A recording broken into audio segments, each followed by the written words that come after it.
الفاتحہ لاد ان کریں نام اس سورت کو اس کے مضمون کی وجہ سے فاتحہ کا نام دیا گیا۔ فاتحہ کا مطلب ہے وہ چیز جو کسی موضوع، کتاب یا کسی اور چیز کو کھولتی ہو۔ دوسرے لفظوں میں فاتحہ ایک قسم کا دیباچہ ہے۔ نزول کا وقت یہ پہلی وحی میں سے ایک ہے۔ صحیح احادیث میں سے ایک، نبی اکرم صلی اللہ علیہ وسلم کے لیے فاتحہ ہمیں معلوم ہوا کہ یہ پہلی مکمل سورت نازل ہوئی ہے۔ اس سے پہلے بھی اسی طرح کی متعدد آیات نازل ہوئیں جو سورتوں مزمل اور مدثر کے حصے ہیں۔ موضوع یہ سورت دراصل ایک دعا ہے جو اللہ ان لوگوں کو سکھاتا ہے جو اس کی کتاب پڑھنا چاہتے ہیں۔ یہ کتاب کے شروع میں قاری کو درج ذیل سبق سکھانے کے لیے رکھا گیا ہے۔ اگر آپ خلوص دل سے قرآن سے استفادہ کرنا چاہتے ہیں تو رب العالمین سے اس طرح دعا کریں۔ اس دیباچے کا مقصد قاری کے دل میں رب العالمین سے رہنمائی حاصل کرنے کی شدید خواہش کو بیدار کرنا ہے۔ یہ صرف وہی دے سکتا ہے۔ پس فاتحہ بالواسطہ تعلیم دیتی ہے کہ اس حقیقت کو پرکھنا اور قبول کرنا ہے کہ رب العالمین ہی علم کا سرچشمہ ہے۔ اس لیے قرآن سے رہنمائی حاصل کرتے ہوئے اس کا مطالعہ شروع کرنا چاہیے۔ اپنے مضمون کی وجہ سے یہ بات واضح ہو جاتی ہے کہ فاتحہ اور قرآن کا تعلق تمہید اور کتاب کا نہیں بلکہ دعا اور اس کا جواب ہے۔ فاتحہ بندے کی دعا ہے اور قرآن بندے کے لیے خدا کا جواب ہے۔ بندہ اللہ سے دعا کرتا ہے کہ اسے سیدھا راستہ دکھائے، اور اللہ دعا کے جواب میں پورا قرآن اس کے سامنے رکھ دیتا ہے، اور گویا کہ وہ کہتا ہے یہ ہے وہ ہدایت جو تم مجھ سے چاہتے ہو۔ اللہ کے نام سے جو مہربان اور رحم کرنے والا ہے۔ تمام تعریفیں اللہ کے لیے ہیں جو رب العالمین، مہربان، رحیم اور دین کے دن کا مالک ہے۔ ہم تیری ہی عبادت کرتے ہیں اور تجھ ہی سے مدد چاہتے ہیں۔ ہمیں سیدھے راستے پر چلا، نہ کہ ان لوگوں کے راستے پر جن پر تو نے انعام کیا، نہ کہ غضبناک اور گمراہ کرنے والوں کی طرف۔ تفسیر آیت نمبر 1-7۔ ایک اسلامی ثقافت کا تقاضا ہے کہ انسان ہر چیز کا آغاز اللہ کے نام سے کرے۔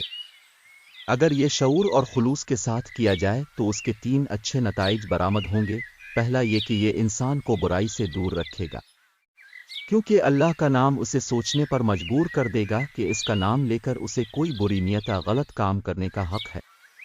دوسرے یہ کہ اگر کوئی شخص جائز کاروبار شروع کرتے وقت اللہ کا نام لے تو اس کا ہر عمل فطری طور پر اللہ کی رضا کے مطابق ہوگا۔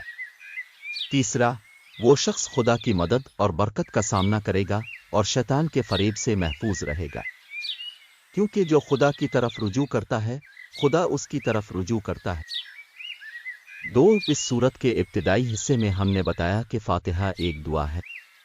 دعا کا آغاز اللہ کی حمد کے ساتھ ہوتا ہے تاکہ اس بات کی نشاندہی ہو کہ وہ ہمیں دعا کا صحیح طریقہ سکھاتا ہے۔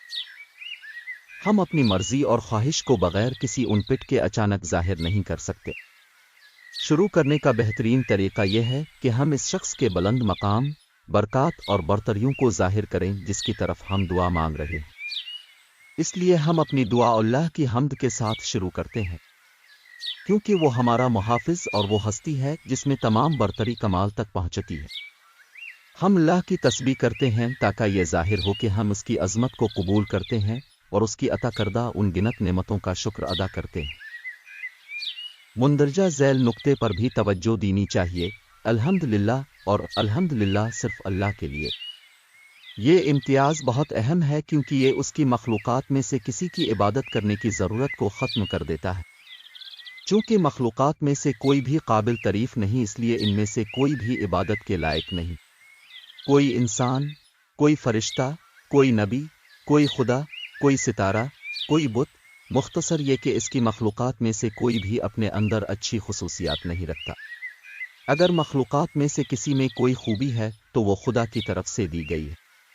پس بندگی، عبادت اور شکر اس کی مخلوق کے لائق نہیں بلکہ یہ صفات خالق کے لائق ہے۔ 3، عربی لفظ رب کا مطلب ہے ایک بادشاہ اور ملک، بے یا ضامن، فراہم کرنے والا، محافظ، جیم، خود مختار، قانون دینے والا، حکمران اور ریگولیٹر۔ ان تمام معانی کے ساتھ اللہ رب العالمین ہے۔ 4، اگرچہ عربی لفظ رحمن اور رحم کے معنی پر مشتمل ہے، لیکن یہ لفظ بھی اللہ کی لامحدود صفات کے اظہار کے لیے ناکافی ہے۔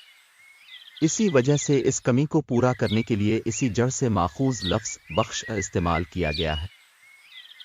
5 یہ کہنے کے بعد کہ اللہ بہت رحم کرنے والا، نعمتوں والا اور رحم کرنے والا، بخشنے والا ہے، فوراً یہ کہا جاتا ہے کہ وہ دین کے دن کا مالک ہے۔ اس طرح اس کی مہربان اور بخشنے والی صفات کسی کو اس حقیقت کو فراموش کرنے کا سبب نہیں بنے گی کہ وہ قیامت کے دن آنے اور جانے والے تمام لوگوں کو اکٹھا کرے گا اور سب سے اپنے کیے کا حساب لے گا۔ اس لیے ایک مسلمان کو یہ حقیقت کبھی نہیں بھولنی چاہیے کہ اللہ نہ صرف رحم کرنے والا ہے بلکہ عادل بھی ہے۔ حالانکہ اللہ تعالیٰ کو اختیار ہے کہ وہ جسے چاہے معاف کر دے اور سزا دے، کیونکہ وہ قادر مطلق ہے۔ لہٰذا ہمیں پختہ یقین ہونا چاہیے کہ وہ ہماری قسمت کو اچھا یا برا بنانے کی طاقت رکھتا ہے۔ 6 عربی لفظ عبادت 3 معنوں میں استعمال ہوتا ہے: الف کے عبادت اور عقیدت، بے اطاعت اور فرما برداری، جیم قاعدے کے تحت نہ ہو اور خدمت نہ کرے۔ یہاں اس کا مطلب 3 چیزیں ہیں، یعنی ہم صرف تیری ہی عبادت کرتے ہیں، صرف تیرے بندے اور غلام، ہم صرف آپ کے ساتھ اس قسم کے تعلق میں ہیں، اور ہم ان تینوں حواس میں آپ کے علاوہ کسی کو دیوتا نہیں مانتے۔ 7 ہم آپ سے مدد مانگتے ہیں کیونکہ ہم جانتے ہیں کہ آپ رب العالمین ہیں، آپ ہر چیز پر قادر اور حاکم ہیں، اس لیے ہم آپ کی طرف رجوع کرتے ہیں، اپنی ضرورتوں اور ضروریات کو پورا کرنے کے لیے آپ سے مدد مانگتے ہیں۔ 8 یعنی ہمیں وہ راستہ دکھا جو ہمیں زندگی کے ہر پہلو میں راست بازی کی طرف لے جائے، ہمیں غلطیوں، برے انجام سے بچائے اور بالآخر کامیابی کی طرف لے جائے۔ بندہ قرآن پڑھنے سے پہلے اللہ سے یہی چاہتا ہے۔ بندہ اللہ تعالیٰ سے دعا کرتا ہے کہ وہ اس کی زندگی کے ہر دور میں علم کی کمی کی وجہ سے پیدا ہونے والے شکوک و شبہات سے محفوظ رکھے اور اسے راست پر لائے۔ اس کے ساتھ ساتھ بندہ اپنے رب سے دعا کرتا ہے کہ وہ ان تمام بگڑے ہوئے راستوں کے درمیان اسے زندگی کا صحیح راستہ دکھائے۔ 9 ہم جو صحیح راستہ چاہتے ہیں وہ راستہ ہے جس پر اپنے برکت اور حمایت کی ہے۔ 10 اس سے یہ ظاہر ہوتا ہے کہ جن پر نعمتیں ہیں وہ لوگ نہیں ہیں جو زمین کی عارضی نعمتوں سے بھٹک جائیں اور پھر بھی اللہ کے غضب کا شکار ہوں۔ در حقیقت برکت والے وہ ہیں جو اپنی سالے زندگی کی وجہ سے نجات پاتے ہیں۔ جیسا کہ اس سے سمجھا جا سکتا ہے کہ لفظ نعمت اس دنیا کے عارضی فائدے نہیں ہیں جن سے ظالم، فرعون، نمرود اور قارون بھی مستفید ہوتے ہیں، اور اب بھی ایسے لوگ استعمال کرتے ہیں جو ران راست سے ہٹ جاتے ہیں اور بہت سے لوگوں کے ساتھ معاملہ کرتے ہیں۔ برے اعمال لیکن صحیح زندگی گزارنے اور اللہ کی رضا حاصل کرنے کے نتیجے میں عطا کیے گئے تحفے ہیں۔ حقیقی اور مستقل نعمتوں سے مراد ہے۔ فاتحہ کا اختتام۔